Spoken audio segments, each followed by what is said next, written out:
Hello everyone, कैसे हैं सारे बच्चे। आई होप आप सभी बहुत बढ़िया होंगे एंड बहुत अच्छे से पढ़ाई भी कर रहे हैं। आज की क्लास में हम यहाँ पे लेक्चर नंबर 5 पढ़ने वाले हैं। देखिए, लास्ट क्लास में हमने देखा था कि कैसे पॉलिनेशन होती है और हमने ये देखा थी चीज़ की क्रॉस पॉलिनेशन बेहतर होती है। देखिए, क्रॉस पॉलिनेशन इसलिए बेहतर है क्योंकि वेरिएशंस देखने को मिलते हैं और वेरिएशन तो लिविंग ऑर्गेनिज्म के लिए बहुत ज़रूरी है क्योंकि हमको अडेप्ट करने को मिलता है वेरिएशन की वजह से। सो नाउ यहाँ पे आज की क्लास में देखेंगे कि अब ऐसा तो नहीं है कि हर जगह सेल्फ पॉलिनेशन नहीं होती या हर जगह क्रॉस पॉलिनेशन होती है। कुछ कुछ प्लांट्स में सेल्फ पॉलिनेशन देखने को मिलती है, कुछ कुछ प्लांट्स में क्रॉस पॉलिनेशन देखने को मिलती है। कुछ कुछ प्लांट्स ऐसा करते हैं अपने साथ कि उनके अंदर क्रॉस पॉलिनेशन ही हो। अब ये क्या चीज़ें हैं, इसको आज की क्लास में पढ़ेंगे। एंड पॉलन ग्रेन जब एक बार स्टिग्मा के ऊपर आ जाता है तो उसके साथ क्या होने वाला है, ये भी आज के लेक्चर में पढ़ेंगे। सो चलिए शुरू करते हैं आज की क्लास को। सो यहाँ पे बेटा आज हम यहाँ पे पढ़ने वाले हैं पॉलिनेशन और देखिए फर्टिलाइजेशन आज हम ट्राई करेंगे करने का, लेकिन पॉलन ट्यूब बनेगी तभी फर्टिलाइजेशन होगा। सो ये वाले टॉपिक्स को हम आज की क्लास पे कवर करेंगे। सो नाउ सबसे पहले हम पढ़ेंगे outbreeding devices, pollen pistil interaction and then double fertilization. तो चलिए शुरू करते हैं अपनी क्लास को। सो यार हमारा पॉलन ग्रेन अब इसके ऊपर भी आ गया। अब हमें ये देखना है कि ये पॉलन ट्यूब इसमें बनेगी कैसे और प्लांट कैसे क्रॉस पॉलिनेशन को प्रमोट करता है। So now what are the outbreeding devices. अब इसको समझने के लिए एक चीज मैं यहाँ पे लिख रही हूं। हमने बेटा देखा था कि अगर किसी के अंदर सेल्फ पॉलिनेशन ही होती रहती है तो यहाँ पे वेरिएशंस कम होती हैं। मान लो कि कल को कोई ऐसी चीज हो गई, कुछ इन्वायरमेंट में दिक्कत आ गई। मान लो जिस जगह जो प्लांट ग्रो कर रहा है वहाँ पे पानी वानी नहीं आ रहा, बारिश नहीं हो रही, सूखा वूखा पड़ रहा है। अब इसकी वजह से क्या हो सकता है कि भाई उस प्लांट वो अडेप्ट नहीं करे। अब अगर इसके पास वही फीचर्स हैं कि ज़्यादा पानी चाहिए तो ठीक है यार, नहीं कर पाएगा। लेकिन अगर किसी प्लांट दूसरे प्लांट का पॉलन इसके पास आ जाता है और वो पॉलन उस प्लांट से आया है जो थोड़ा थोड़ा कम पानी में भी सर्वाइव कर लेता है, सो कहीं ना कहीं एक तरीके से एक का डीएनए दूसरे के पास आ रहा है। अब चांसेस हैं कि दूसरा प्लांट भी वैसा हो सके। सो देखिए, अगर मेरे पास क्रॉस पॉलिनेशन होती है तो ऐसे वेरिएशन के चांसेस होते हैं जो हेल्प करें। लेकिन अगर किसी में सेल्फ पॉलिनेशन कंटिन्यू होती रहेगी,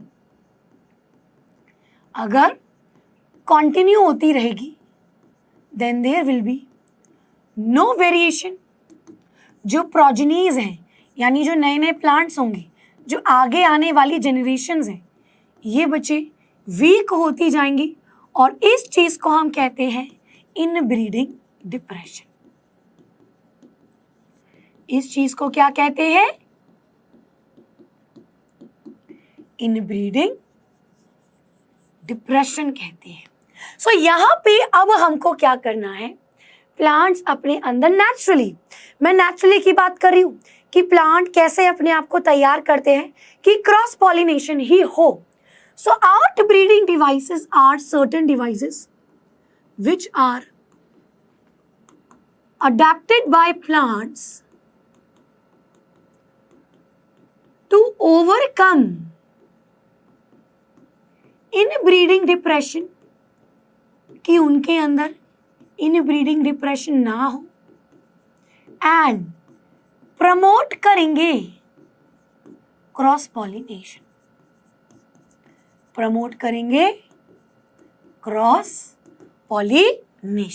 अब ध्यान से सुनिएगा बच्चे, इसका मतलब ये कतई नहीं है कि मैं खरबूज का पॉलन ग्रेन तरबूज में आ जाए और खरबतूज बन जाए, ऐसा नहीं है भाई। स्पीशीज मेरी सेम ही होनी चाहिए क्योंकि रिप्रोडक्शन तो उन्हीं में होगा ना जो कॉमन स्पीशीज होगी। ऐसा नहीं है कि टमाटर का पॉलन ग्रेन को मतलब है कोई लेना देना है प्याज के पॉलन ग्रेन से, नहीं। भाई मैं टमाटर के ही अलग अलग प्लांट्स की बात कर रही हूँ। सो यहाँ पे हम अलग अलग स्पीशीज की बात नहीं कर रहे, एक ही स्पीशीज में अलग अलग पेरेंट्स की बात कर रहे हैं। सो यहाँ पे हम क्रॉस पॉलिनेशन को प्रमोट करें और इन ब्रीडिंग डिप्रेशन को रोके, इसीलिए प्लांट कुछ ऐसे डिवाइसेस को अपनाता है, उसको कहते हैं आउट ब्रीडिंग डिवाइसेस। अब यहाँ पे पढ़ेंगे कितने तरीके के आउट ब्रीडिंग डिवाइस होते हैं। तो सबसे पहले यहाँ पे जो है दैट इज डाइकोगैमी, जिसको हम हेटेरोगैमी भी कहते हैं। क्या बोला मैंने? डाइकोगैमी या हेटेरोगैमी भी कहते हैं। गैमी से आप क्या समझते हो? फ्यूजन, ठीक है, फ्यूज हो रहा है, समथिंग रिलेटेड टू गैमीज या मेल फीमेल पार्ट से कुछ रिलेटेड है। हेट्रो मतलब अलग अलग, डाइको डाई मतलब दो अलग। अब अगर मेरे किसी फ्लावर के अंदर कौन रिप्रोडक्टिव पार्ट्स है? स्टेमन और पिस्टल। अगर किसी फ्लावर के अंदर ये दोनों अलग अलग टाइम पे मैच्योर होंगे तो ऑब्वियसली बात है सेल्फ पॉलिनेशन हो ही नहीं पाएगा। भाई सेल्फ पॉलिनेशन की एक कंडीशन है कि फ्लावर के अंदर जो एंथर है वो सेम टाइम पे पॉलन रिलीज करे जिस टाइम पे स्टिग्मा रिसेप्टिव हो रहा है कि वो रिसीव कर सके, पॉलन ट्यूब बनने दे। अगर ये दोनों प्रोसेस अलग अलग टाइम पे होते हैं तो चाहे सारे के सारे पॉलन ग्रेन स्टिग्मा पे आ जाए लेकिन फिर भी पॉलन ट्यूब नहीं मिलेगी, वो उसी से बनेगी जब वो मैच्योर होगा। सो उस केस में चांसेस हैं कि जब तक कोई दूसरा पॉलन आ जाए और उसकी पॉलन ट्यूब पहले बन जाए। सो डाइकोगैमी और हेटेरोगैमी का मतलब क्या है कि व्हेन स्टेमन के अंदर एंथर की डेसेंस या मैच्योरेशन ऑफ स्टेमन कह सकते हो, एंड स्टिग्मा की रिसेप्टिविटी कि वो रिसीव करे पॉलन को, जब ये दो चीजें डिफरेंट टाइम पे होती है सो ऑब्वियसली बेटा इस केस में सेल्फ पॉलिनेशन के चांस नहीं है और क्रॉस पॉलिनेशन के चांसेस हैं। सो ये यहाँ पे हो गई पहली आउटब्रीडिंग डिवाइसेस जिसको हम कहते हैं डाइकोगैमी और हेटेरोगैमी। अब अगर मेरा किसी फ्लावर में स्टेमन पहले मैच्योर होता है तो उसको बोलते हैं प्रोटो एंड्री। प्रोटो मतलब पहले, एंड्री रिलेटेड टू एंड्रोशियम। एंड्रोशियम अगर पहले मैच्योर होता है सो प्रोटो एंड्री। किसी किसी फ्लावर में अगर गाइनोशियम पहले मैच्योर होता है सो प्रोटो गाइनी। सो यहाँ पे इस चीज को क्या कहते हैं? एक आपका होता है प्रोटोगाइनी और एक होता है प्रोटो एंड्री। सो प्रोटोगाइनी का मतलब दी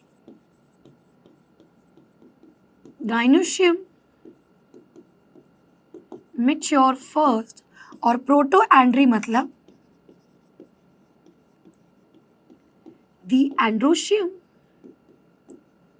मैच्योर फर्स्ट। ये मेरा हो गया पहली आउटब्रीडिंग डिवाइसेस। एग्जाम्पल यहाँ पे जैसे कि क्लेरोडेंड्रम, अब ये एग्जाम्पल्स इतने इंपॉर्टेंट नहीं है बट आप देख सकते हो। तो यहाँ पे बेटा प्रोटो एंड्री देखी जाती है और स्क्रोफ्यूलेरिया इसके अंदर प्रोटोगाइनी देखी जाती है। ठीक है, चलिए ये मेरा पहला आउटब्रीडिंग डिवाइस हुआ। अब दूसरे आउटब्रीडिंग डिवाइस की बात करते हैं, दैट इज डाइक्लिनी। अब डाइक्लिनी का मतलब होता है, डाई मतलब दो, अलग अलग। अब यहाँ पे क्या अलग अलग होंगे? यूनिसेक्सुअल, यानी एक फ्लावर में या तो केवल मेल होगा या तो केवल स्टेमन होगा, ये दोनों अलग अलग बॉडी के अंदर है। सो यहाँ पे डाइक्लिनी इज एक्चुअली यूनिसेक्सुअलिटी। इसके अंदर बच्चे क्या देखा जाता है? यहाँ पे यूनिसेक्सुअल फ्लावर्स की बात कर रहे हैं। यूनिसेक्सुअल फ्लावर्स की बात कर रहे हैं कि या तो उसके अंदर ईदर स्टेमन हो कि या तो भाई केवल स्टेमन हो या बेटा उसके अंदर और पिस्टल, कि भाई इन दोनों में से एक ही चीज है।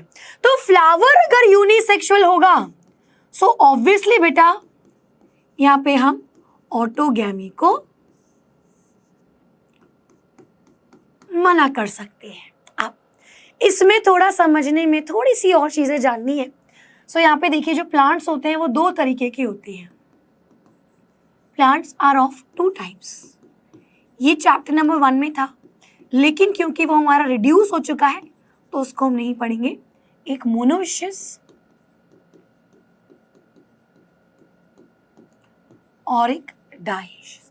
प्लांट्स दो तरीके के होते हैं, एक मोनोइशियस प्लांट और एक डाइशियस प्लांट। अब देखिए इसमें क्या होता है। मोनो मतलब वन, जिसको ये समझ में नहीं आता, शियस मतलब body, so there is one body, और डाइशियस मतलब डाई मतलब दो, तो इसमें दो बॉडी होती है। ध्यान से समझो, ये हमेशा हर बच्चे का डाउट रहता है, तो आज इस डाउट को खत्म करके जाएंगे सारे बच्चे। मोनो यानी वन बॉडी, डाइशियस यानी दो बॉडी। ऐसे प्लांट जिसमें एक ही बॉडी है, प्लांट यानी फीमेल की बॉडी है या केवल मेल बॉडी है। अब एक ही बॉडी का मतलब दोनों एक ही में प्रेजेंट है। सो मोनोइशियस मतलब one body. So one body का मतलब है कि सेम ही प्लांट में, in the same plant there is female flowers and there is male flowers. Flower हो सकता है यूनिसेक्सुअल हो, कि मेल फ्लावर अलग है फीमेल अलग है, लेकिन एक ही प्लांट के अंदर है। तो उसको कुछ ऐसे समझो, मान लो ये एक ट्री है और इस ट्री के अंदर ये फ्लावर है, ठीक है। अब कुछ फ्लावर कैसे हैं, कुछ फ्लावर फीमेल है, कुछ फ्लावर मेल है। सो एक ही बॉडी हो गई और उसमें मेल फ्लावर और फीमेल फ्लावर अलग है। बेटा इसका एग्जाम्पल आपको पता होना चाहिए, कुकुम्बर और कोकोनट, ये यूनिसेक्सुअल फ्लावर है। तो समझिए बेटा, फ्लावर मेरे यूनिसेक्सुअल है, कुछ कुछ फ्लावर बाइसेक्सुअल है। तो बाइसेक्सुअल फ्लावर में तो दोनों चीजें हो सकती हैं, ऑटो सिन दोनों, लेकिन मैं ये बोल रही हूँ बॉडी एक है, प्लांट एक ही है। सो यहाँ पे मेरे फीमेल फ्लावर्स भी है और मेल फ्लावर्स भी है। ऐसे कंडीशन में आप बताओ क्या ऑटोगैमी हो सकती है? नहीं बेटा, ऑटोगैमी तो नहीं हो सकती, ठीक है। अब यहाँ पे गिटोनोगैमी हो सकती है। गिटोनोगैमी क्या होती है? Same plant but different flower. और यहाँ पे जीनोगैमी भी हो सकती है कि भाई कोई दूसरा पेड़ होगा, तो यहाँ पे जीनोगैमी भी हो सकती है। डाइशियस का मतलब क्या हुआ? अब आपके पास मेल पूरा का पूरा plant and female plant is separate. Male plant and female plant यहाँ पे अलग अलग है कि एक में तुम्हारे केवल फीमेल फ्लावर है और एक में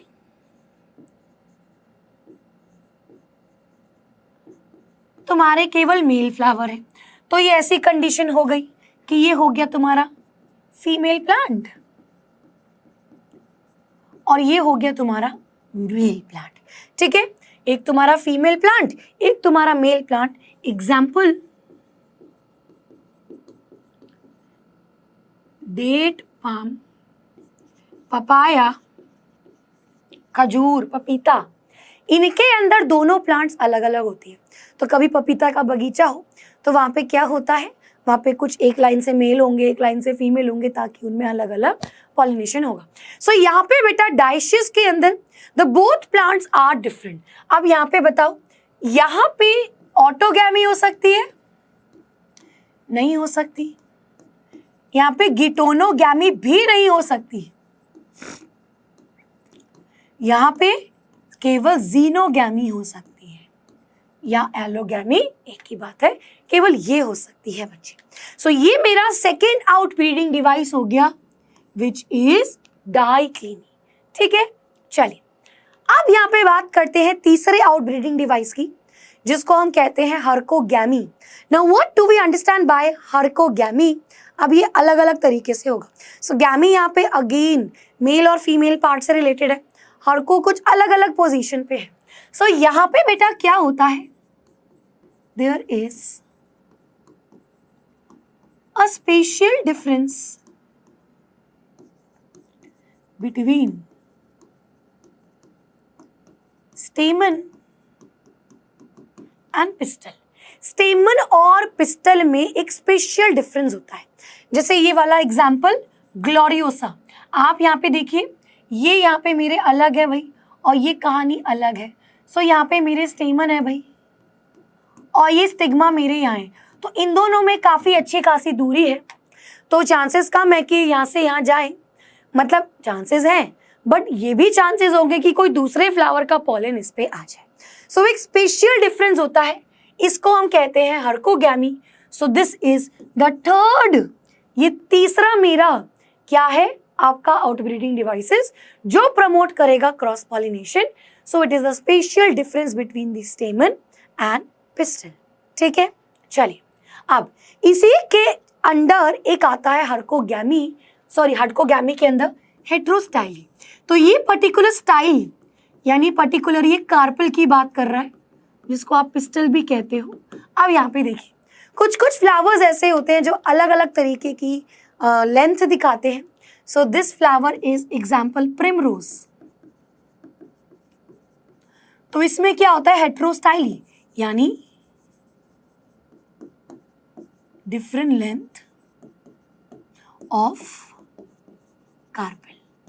स्टाइल की जो लेंथ है वो अलग अलग है। देखिए कैसे, प्रिमरोज में दो तरीके के फ्लावर होते हैं, एक इसमें पिन फ्लावर होता है, एक इसमें थंब फ्लावर होता है। सो पिन फ्लावर से याद रखो, जैसे सुई मारते हैं, पिन सुई कौन मारेगी, फीमेल, ऊपर से वो ऐसे अलग से जा रही है। सो ये बेटा स्टिग्मा यहाँ पे अच्छा खासा ऊपर है क्योंकि स्टाइल यहाँ पे लंबा है। एक होता है थ्रम फ्लावर, थ्रम फ्लावर में स्टाइल यहाँ पे शॉर्ट है और मेरे एंथर के फिलामेंट लंबे हैं। अगेन स्पेशल अरेंजमेंट हुआ, but this is basically because of the style. So this is हेटेरोस्टाइली। So again it will promote cross pollination. Now अब मेरे पास जो पांचवा आउटब्रीडिंग डिवाइस होता है, इसको हम कहते हैं क्या, that is self incompatibility. Now what do we understand by self incompatibility? बहुत ही सिंपल है, नाम से ही पता लग रहा है, आपस में सेल्फ इनकम्पैटिबल, कंपैटिबल नहीं है। यानी अगर मान लीजिए ये मेरा फ्लावर है, ठीक है, और इस फ्लावर में ये अपना क्या बोलते हैं स्टिग्मा हो गया और ये अपने एंथर हो गए। सो इसका जो पॉलन ग्रेन होगा और ये जो स्टिग्मा होगा,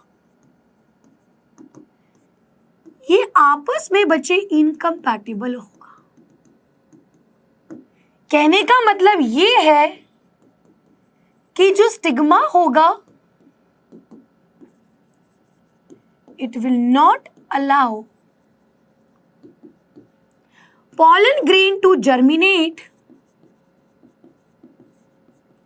या कह सकते हैं it will not allow pollen tube formation, कि भाई pollen tube की formation यहाँ पे होगी ही नहीं। देखिए कितना सिंपल है। अब मान लो कोई ऐसा है कि मेरा कोई एक पौधा है, अब एक पौधा मैंने यहाँ लगाया, अब ये मत सोचना अलग अलग प्लांट है, ये एक पौधा मैंने यहाँ लगाया, एक पौधा मैंने उधर लगाया, तो ये अपने पॉलन अगर इसके स्टिग्मा पे आ गए, पॉलन ट्यूब नहीं बनेगी। जब उसका पॉलन ग्रेन इसके स्टिग्मा में आएगी, झट से पॉलन ट्यूब बनेगी, यानी सेम डीएनए में ये पॉलन ट्यूब बनाएगी ही नहीं। सो यहाँ पे दिस इज सेल्फ इनकम्पैटिबिलिटी। और बेटा इसमें क्या है, ये अगेन प्रमोट कर रहा है क्रॉस पॉलिनेशन को। तो यहाँ पे तुम्हारा क्या हो रहा है, सेल्फ पॉलिनेशन के चांसेस काफी कम हो रहे हैं। So these are the outbreeding devices. अब हमको यहाँ पे क्या समझना है कि चलिए भाई ये तो हो गया, लेकिन जब आपका फाइनली कोई भी कंपैटिबल जैसे मर्जी आ रहा है और फाइनली जब पॉलन ग्रेन आता है स्टिग्मा के ऊपर, देन एक्चुअली होता क्या है, how that pollen grain actually ये कैसे जर्मिनेट होता है, पॉलन ट्यूब कैसे बनती है स्टिग्मा पे, ये चीज अब हम पढ़ेंगे। सो चलिए अगली चीज पढ़ते हैं जिसे हम कहेंगे पॉलन पिस्टल इंटरैक्शन, यानी pollen pistil is the female part, इनके बीच में कैसे इंटरैक्शन होती है। बहुत सारी चीजें हैं जो यहाँ पे आपको याद रखनी है। पहले एक बेसिक चीज समझिए, ज्यादा कुछ लंबा चौड़ा इसमें नहीं है, सिंपल सी चीज है बेटा। जब मेरा पॉलन ग्रेन मैच्योर हो गया, अब देखिए दो चीज कंडीशन हो सकती है, कोई कोई पॉलन 2 सेल स्टेज में आता है, कोई कोई पॉलन 3 सेल स्टेज में आता है। रिमेंबर हमने क्या पढ़ा था कि जो 2 सेल स्टेज पे आएगा उसमें जो सेकेंड माइटोसिस होगी, कौन सी याद करो, जेनरेटिव सेल वाली। जेनरेटिव सेल दूसरी माइटोसिस तब करेगा जब वो पॉलन ट्यूब बनाएगा। So second mitosis during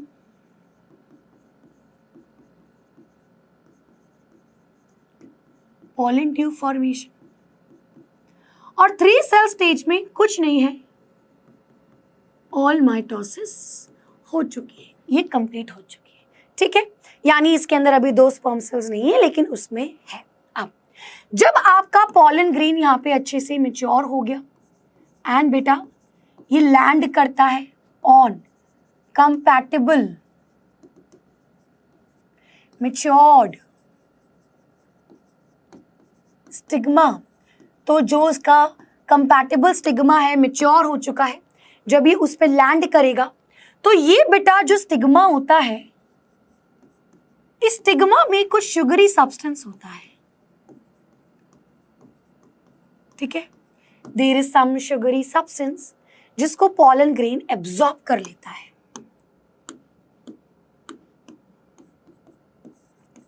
so this substance is absorbed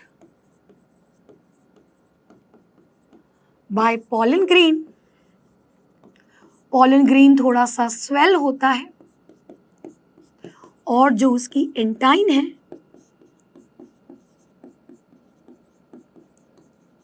ये पॉलन ट्यूब बनाती है। अब इसको ध्यान से सुनिए, एक तो ये पॉइंट इंपॉर्टेंट था, क्या पॉइंट इंपॉर्टेंट था कि भाई 2 सेल और 3 सेल वाली स्टेज। अब दूसरी चीज, ये हमारा ऐसा पॉलन था,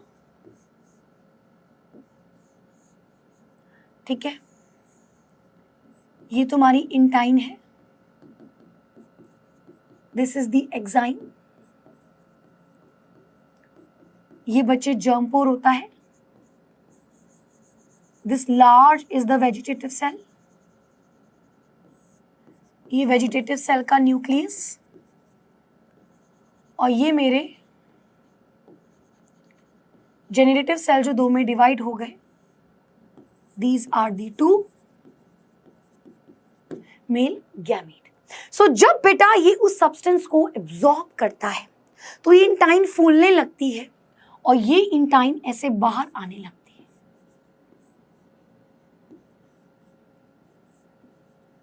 ठीक है, ये इंटाइन ऐसे बाहर आने लगती है and this is the pollen tube. यही पॉलन ट्यूब है, तो जो भी अंदर का सामान है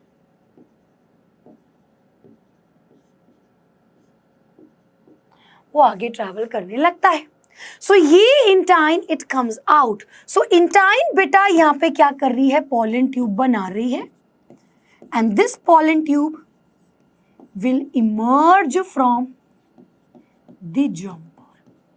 ये जर्म पोर से इमर्ज हो रही है एंड फाइनली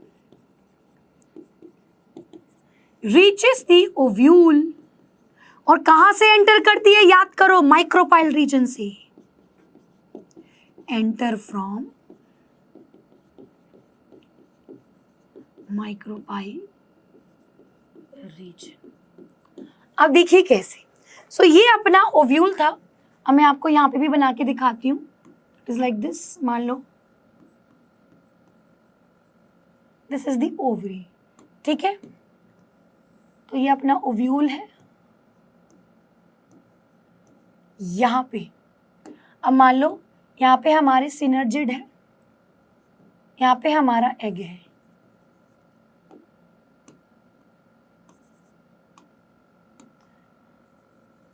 ठीक है, ये पर्पल वाले, दिस इज द सिनर्जिड, ये अपना egg, this is the ovule, और अंदर क्या है, एम्ब्रियो सैक के अंदर है ये सारा। पॉलन ट्यूब यहाँ पे आ रही है। सो देखिए बेटा, ये पॉलन ट्यूब यहाँ पे आएगी और यहाँ से एंटर करेगी माइक्रोपाइल में। सो एक और चीज हमको याद रखनी है, क्या? अब देखिए कितनी चीजें इंपॉर्टेंट है। सबसे पहले कि वेदर वो कौन सी सेल स्टेज में आ रहा है।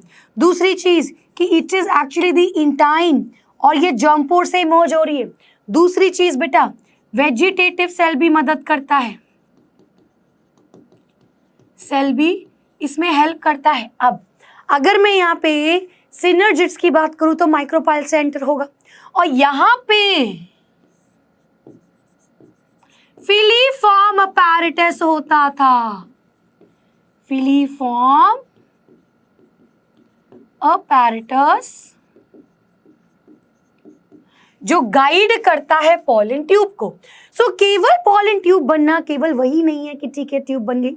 बहुत सारी चीजें आपको दिमाग में रखनी है कि वो कौन से सेल स्टेज पे आ रहा है, कंपैटिबल है कि नहीं, पॉलन ट्यूब कौन बना रहा है, कहाँ से निकल रहा है पॉलन ट्यूब, और उसके बाद फिलीफॉर्म अपैरेटस उसको गाइड करता है इस तरीके से, फिर वो फाइनली इसके अंदर जाता है।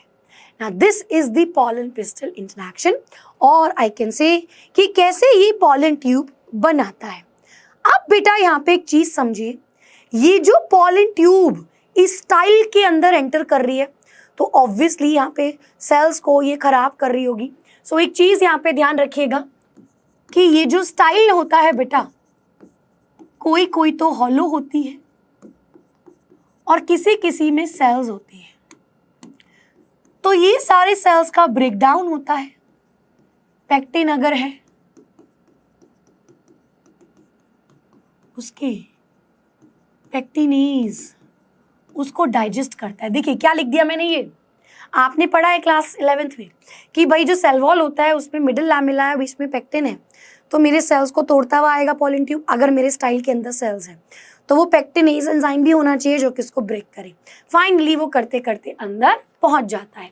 सो देखिए बेटा, this is the filiform apparatus, कैसे ये एंटर कर रहा है और फाइनली यहाँ पे एक गया और आपके दोनों मेल गैमीट अंदर चले गए। दिस थिंग जो कि पॉलन ट्यूब एंटर कर रही है, ये जो चीज है, क्या चीज, कि ये पॉलन ट्यूब ये जो ट्रैवल कर रही है in the style carrying the male gamete, क्या बोला मैंने, ये खासियत इसकी कौन सी कि पॉलन ट्यूब अंदर जा रही है, मेल गैमीट को कैरी कर रही है, स्टाइल के अंदर अंदर जा रही है, इस चीज को कहते हैं साइफोनोगैमी। क्या बोलते हैं, इस चीज को कह देते हैं साइफोनोगैमी। सो तीन तरीके से है। सबसे ज्यादा तो ऐसा ही होता है जैसे पोरोगैमी, ठीक है, this is the most common. Now what is पोरोगैमी, कि जो पॉलन ट्यूब है वो एंटर करेगी फ्रॉम माइक्रोपाइल। सो अगर पॉलन ट्यूब माइक्रोपाइल से एंटर कर रही है, बच्चे हाँ इसको एरो बनाओ ये वाला, ठीक है। देखिए माइक्रोपाइल से अगर ये एंटर कर रही है, सो दिस इज पोरोगैमी, जब आपकी माइक्रोपाइल से एंटर करी। यहां पे अगर आप इसको देख रहे हैं तो ये चलाजल एंड से एंटर कर रही है, इसको कहेंगे चलाजोगैमी। और ये कहीं बीच में से इंटेग्यूमेंट में से एंटर कर रही है तो इसको कहते हैं मीजोगैमी। सो सबसे ज्यादा तो पोरोगैमी ही होता है। सो साइफेनोगैमी इज व्हाट, कि that pollen tube which is carrying the male gamete, it is moving in the style and taking these male gametes inside the embryo sac. It could be of three types. First, कि क्या ये micropyle से आ रही है, इसको पोरोगैमी कहेंगे। क्या ये चलाजल एंड से आ रही है, चलाजोगैमी कहेंगे। क्या ये इंटेग्यूमेंट से कहीं बीच से आ रही है तो इसको मीजोगैमी कहेंगे। सो ये मेरी तीन तरीके की साइफोनोगैमी होती है। चलिए अब यहाँ पे अगर आप देखेंगे एनसीईआरटी के डायग्राम में बेटा, ऐसा नहीं होता कि एक बारी में एक ही पॉलन ट्यूब बनती है। ये कितने सारे पॉलन ग्रेन आ रहे हैं और यहाँ पे मैनी पॉलन ट्यूब बन रहे हैं। एक बारी में कई सारी पॉलन ट्यूब होती है। अब मेरे पास यहाँ पे पॉलिनेशन से रिलेटेड एक और पॉइंट है। अब देखिए बेटा, ये क्वेश्चन ऐसे भी पूछा गया है एक बार बोर्ड्स में कि देखिए मान लीजिए कि मुझे क्रॉस पॉलिनेशन करानी है। अब मेरे घर पे रोज प्लांट है और आपके घर पे रोज का प्लांट है। अब मेरे घर का जो रोज प्लांट है उसमें बहुत अच्छे अच्छे फ्लावर्स आते हैं। तुम्हारे घर के रोज प्लांट में इतने अच्छे फ्लावर्स नहीं आ रहे। तुम बोलोगे यार पता नहीं क्या हो रहा है, तुम्हारा तो बड़ा अच्छे से खिल रहा है। तो मैं क्या करूंगी, मैं बोलूंगी यार मेरे पॉलन अपने प्लांट में डाल लो। तो हो सकता है क्रॉस पॉलिनेशन से उसके कैरेक्टर्स उसके अंदर भी आ जाए, क्योंकि जब पॉलन ग्रेन जा रहा है तो वो डीएनए लेकर के जा रहा है। बेटा समझो, पॉलन ग्रेन के अंदर गैमीट है। आपका ऐसा कुछ नहीं है कि एक छोटा सा पॉट बड़े से पहाड़ में आ रहा है, नहीं। अल्टीमेटली एक छोटा सा एग एक छोटे से स्पर्म सेल के साथ ही तो फ्यूज कर रहा है। तो एक पेरेंट का आधा डीएनए दूसरे पेरेंट का, तभी तो मिलकर के जाइगोट बनता है। सो मैं ऐसा कर सकती हूँ ना, वो वाले पॉलन उसमें डाल दूं। अब देखिए इतने लॉन्ग डिस्टेंस में तो ये पॉसिबल नहीं है। यहाँ पे मैं क्या कर सकती हूँ, इन पॉलन ग्रेन्स को इकट्ठा कर लूँ और मैं इसको पहुँचवा दूँ, कोरियर कर दूँ अच्छे से, इसकी स्टोरिंग करके फिर तुम उसके अंदर डाल दो। But you have to make sure कि उसके स्टिग्मा में कोई और पॉलन नहीं आ जाए। सही समय पे तो मेरा पॉलन ग्रेन उसके अंदर डाल दो ना। ये तो एक छोटा सा एग्जाम्पल हुआ। ऐसी चीजें हम करते भी हैं प्लांट्स के अंदर। हम चाहते हैं कि कौन से प्लांट का पॉलन ग्रेन कौन से प्लांट के स्टिग्मा पे जाए। ये सारी चीजें हम आर्टिफिशियली कंट्रोल कर सकते हैं। इसीलिए हम इसको कहते हैं आर्टिफिशियल हाइब्रिडाइजेशन, यानी आर्टिफिशियल यानी मैन मेड। हमने हाइब्रिड बनाया। सो हमने मैन मेड तरीके से, मतलब हमने ये नहीं सोचा कि चलिए क्रॉस पॉलिनेशन हो जाएगी। हमने अपनी पसंद का पॉलन ग्रेन अपनी पसंद के स्टिग्मा में डाल दिया। सो मैन मेड तरीके से हमने एक हाइब्रिड प्रोड्यूस किया बेटा। दैट इज हाइब्रिड क्या होता है? It is the progeny of two different plant, दो अलग, मतलब ऑफ कोर्स सेम स्पीशी। ऐसा नहीं है रोज को हिबिस्कस में घुमा रहे हो, ठीक है, रिप्रोडक्शन तो सेम में करा रहे हो ना। अच्छा, लेकिन ऐसा होता भी है, कभी कभी ऐसे एक्सपेरिमेंट्स करते भी हैं, बट इन सभी एक्सपेरिमेंट्स को करने के लिए हम इसको आर्टिफिशियली करेंगे। So that is artificial hybridization. अब आर्टिफिशियल हाइब्रिडाइजेशन के देयर आर बेसिक स्टेप्स, और ये इसी बेसिक स्टेप्स को इसी ऑर्डर में परफॉर्म करना होता है। सो ये चीज बहुत जरूरी है कि आपका ये जो स्टेप है ये कौन सा स्टेप है। एग्जाम में आपको क्वेश्चंस कैसे आते हैं, मल्टीपल चॉइस क्वेश्चन आ सकता है कि इसके बाद क्या होगा, या आपसे पूरा एक्सप्लेन करने को दिया जाता है। सो ये चीज़ बेटा ध्यान रखिए, ये जो स्टेप्स हैं इसी ऑर्डर में लिखना है। अब मैं एक एक स्टेप को समझाऊंगी और ये बड़ा आसान है, आपको समझ में आ जाएगा। तो सबसे पहले मैंने क्या किया, the first thing I would like to do is selection of parents, कि जो भी मुझे दो प्लांट्स के अंदर रिप्रोडक्शन करानी है, पहला स्टेप मेरा होगा उन दोनों प्लांट्स को मुझे सेलेक्ट करना है कि मुझे कौन से प्लांट में कराना है। ठीक है, चलिए दूसरी चीज बेटा क्या होती है, इमैस्क्यूलेशन। अगर मेरा बाइसेक्सुअल प्लांट है, देखिए तभी होगा जब बाइसेक्सुअल प्लांट होगा। अब मान लो मैंने एक फ्लावर लिया, हिबिस्कस में स्टेमन पिस्टल दोनों होता है, तो मेरे को अपना एंथर का पॉलन इसमें डालना है, तो मुझे उसके लिए उसके एंथर पहले निकालने पड़ेंगे, उस वाले फ्लावर के स्टेमन को निकालना पड़ेगा। But obviously if it is a bisexual flower, अगर फ्लावर में केवल स्टेमन स्टिग्मा है तब इसकी जरूरत नहीं है। सो अगर ये बाइसेक्सुअल है, सो इमैस्क्यूलेशन में हम क्या करते हैं, रिमूवल ऑफ एंथर। ठीक है, आप देखिए इस एंथर को हम यहाँ पे रिमूव कर रहे हैं। वाई? कि हमने अपने पॉलन डालने हैं ना, तो जिसके जा सकते हैं पहले उसको यहाँ से भगा दे। और बेटा सही टाइम पे करना होता है, ऐसा नहीं कि जब मैच्योर हो गया तब हटा रहे हो, तब तक तो पॉलन हो सकता है चला भी गया हो, नहीं, सही समय पे करना है। जब वो मैच्योर नहीं हुए, अभी यंग है, तब जा करके उसको पहले से निकाल के रख दो। चलिए तीसरा मेरा स्टेप होता है बैगिंग। अब मैं क्या करूंगी, बैगिंग करूंगी of the flower to make sure there is no contamination। अब देखिए इसका मतलब क्या है, there is no contamination। देखिए बेटा इस फ्लावर को मैंने बैग कर दिया। अब यहाँ पे क्या है मेरा, यहाँ पे ओनली स्टिग्मा है।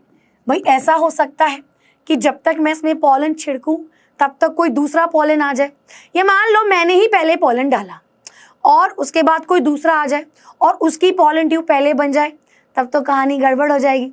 सो यहाँ पे ताकि कोई कंटामिनेशन ना हो, या मैं कह सकती हूँ कि कोई अदर अनडिजायरेबल पॉलन नहीं आ जाए, इसीलिए मैं इसकी बैगिंग कर दूंगी और तुरंत उसके बाद मैं अब पॉलिनेशन करूंगी, यानी कि मैं डस्टिंग करूंगी of desired pollen grain.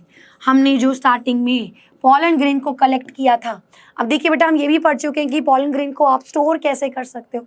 So pollen grain को अलग अलग तरीके से स्टोर किया जा सकता है, लिक्विड नाइट्रोजन में वगैरह वगैरह, यू नो। तो अब मैंने क्या किया, उसमें अपनी डिजायर्ड पॉलन ग्रेन को इसके ऊपर डस्ट कर दिया। अब अगेन ये बच्चे भूल जाते हैं, मैं तुरंत करूंगी rebagging so that any other pollen grain, so that any other pollen grain do not come। अच्छा रुको ठीक से लिखते हैं, any other pollen grain do not come and produce its pollen tube prior to desired pollen grain। कि हमारा जो desired pollen grain है, कोई दूसरा एरा गैरा नत्थु गैरा पॉलन ग्रेन आ भी क्या उसके ऊपर, कहीं उसकी पॉलन ट्यूब दोबारा नहीं बन जाए, तो इमीडिएटली हम रीबैगिंग करते हैं। सो अब अगर यहाँ पे आप इन स्टेप्स को देखेंगे, so there are the series of steps. सबसे पहले पेरेंट्स को सिलेक्ट किया, उसके बाद इमैस्कुलेशन किया, फिर हमने बैगिंग किया, फिर पॉलिनेशन किया, फिर रीबैगिंग किया। These are the steps of artificial hybridization. ये क्वेश्चन बेटा बड़ा इंपॉर्टेंट है, तो ये 2 नंबर का क्वेश्चन आपका पूछा जाता है। ठीक है, चलिए। And now we have come to double fertilization. अब डबल फर्टिलाइजेशन को स्टार्ट करने से पहले यहाँ पे मैं आपको कुछ चीजें बताऊंगी जो इंपॉर्टेंट होती है। देखिए क्लास 11th को क्लास 12 को साथ साथ लेकर के चलना बड़ा इंपॉर्टेंट है, अदरवाइज चीजें गड़बड़ आ जाती है। सो देखिए बच्चे, डबल फर्टिलाइजेशन पहले तो इसको कहते क्यों है, यहाँ पे मेरी बात सुनिए। तो यहाँ पे पहले मैं जिम्नोस्पर्म्स की बात करूंगी, ठीक है, जिम्नोस्पर्म्स की बात करूंगी बच्चे। जिम्नोस्पर्म में क्या होता है, ऐसा कोई एम्ब्रियो सैक वगैरह नहीं होता। इसका जो पॉलन ग्रेन होता है, इसमें ओनली 1 फंक्शनल मेल गैमीट, एक ही मेल गैमीट काम का होता है, ठीक है। और इसका जो फीमेल सैक होता है, उसके अंदर देयर इज 1 एग, और इसको मैं ऐसे लिखूंगी 2 आर्किगोनिया। आपने पढ़ा होगा 2 आर्किगोनिया होता है। ये इंपॉर्टेंट है बेटा, जब तक जिम्नोस्पर्म तक फीमेल में आर्किगोनिया शब्द इस्तेमाल हुआ है। अब इस आर्किगोनिया में 1 एग है। अब ये जो आपका मेल गैमीट आएगा वो इस एग के साथ फ्यूज कर जाएगा और क्या बनाएगा, जाइगोट। दूसरा बेटा क्या होगा, इसके अंदर जो इसका सेल होगा, नॉट दी पोलर न्यूक्लियाई, ये बच्चे एंडोस्पर्म बनाएगा। अब सुनिए, अब सारी कहानी सुनिए, होता क्या है। डबल फर्टिलाइजेशन बेटा ये only in angiosperms, it is present only इस केस ऑफ एंजियोस्पर्म्स। ये केवल एंजियोस्पर्म में ही होती है। जिम्नोस्पर्म काफी ज्यादा सिमिलर है एंजियोस्पर्म्स के, लेकिन जिम्नोस्पर्म में 2 आर्किगोनियास जो सेल्स बनाएंगे, उसमें एक तो एग के साथ एक तो फ्यूज कर जाएगा और बनेगा जाइगोट। तो जाइगोट बेटा डिप्लॉइड बना और यही आगे जाकर के एम्ब्रियो बनाएगा, ठीक है। तो आपके पास एम्ब्रियो होगा इनसाइड द सीड। ओव्यूल तो होता है, ओवरी नहीं होता। कोई कवरिंग नहीं होती, फ्रूट नहीं बनता, लेकिन सीड तो बनता है, तो एम्ब्रियो तो सीड के अंदर बन जाएगा। लेकिन मैंने आपको एक चीज बताई थी, एंडोस्पर्म क्या होता है, जो नरिश करता है एम्ब्रियो को। एम्ब्रियो का नरिश करने वाला ये केवल इसी सेल से बनेगा। तो देखिए, एग हैप्लॉइड है, मेल गैमीट हैप्लॉइड है, जाइगोट बेटा डिप्लॉइड है, यहाँ पे वो सेल हैप्लॉइड है। उसके बाद ये जो एंडोस्पर्म बनेगा ये भी हैप्लॉइड होगा। सो it is only of the female part.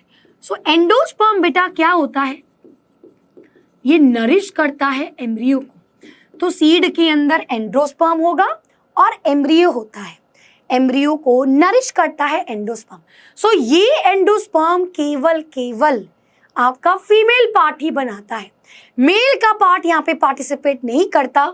और अगर मैं यहाँ पे एंजियोस्पर्म्स की बात करती हूँ तो उसमें कहानी अलग है, वो देखेंगे क्या है।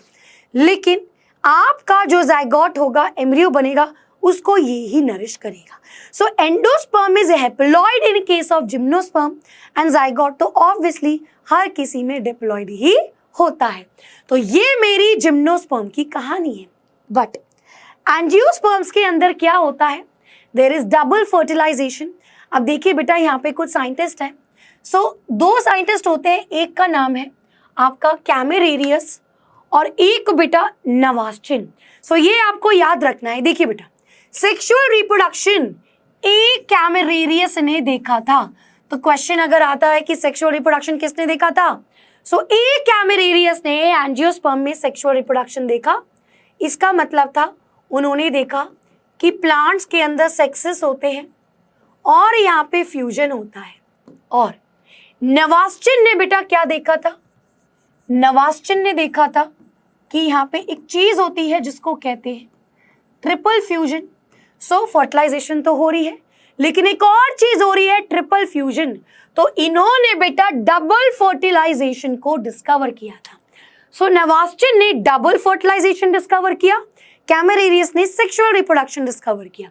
Now what is this triple fusion, double fertilization क्या है, इसको समझेंगे। लेकिन एंजियोस्पर्म में ये एब्सेंट होता है, ट्रिपेसी, ऑर्किडेसी और पोडोस्टिमेसी में यहाँ पे एब्सेंट है।